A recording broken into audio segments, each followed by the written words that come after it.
Hi everyone, so this is Kat, aka Zedadiah, aka Z. Peace. I know you're not seeing me, but that's because I am reading this book to y'all. Beautiful Creatures by Garcia and Margaret Stohl. Every day I'm going to read at least one chapter from the book, and I might add different books throughout my channel, but this is one of the books that I don't ever see being recorded, so I'm going to record it now. Darkness cannot drive out darkness. Only light can do that. Hate cannot drive out hate. Only love can do that. By Martin Luther King Jr. The middle of nowhere.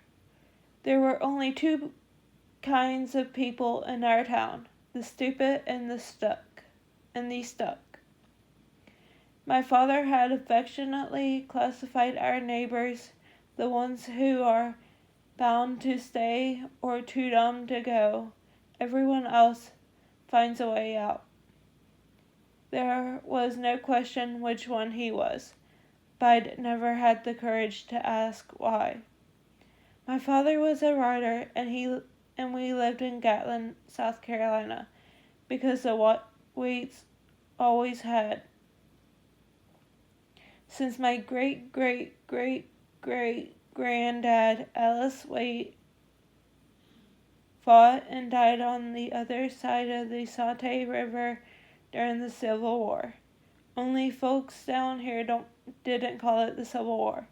Everyone under the age of 60 called it the war between the states, while everyone over 60 called it the War of Northern Aggression, as if somehow the North had baited the South into war over a bad bale of cotton. Everyone, that is, except my family. We called it the Civil War. Just another reason I couldn't wait to get out of here. Gatlin wasn't like the small towns you saw in the movies, unless it was a movie from about 50 years ago. We were too far from Charleston to have a Starbucks or a McDonald's. All we had was a Dairy King, since the gentries were too cheap to buy all new letters when they bought the Dairy King. The library still had a card catalog.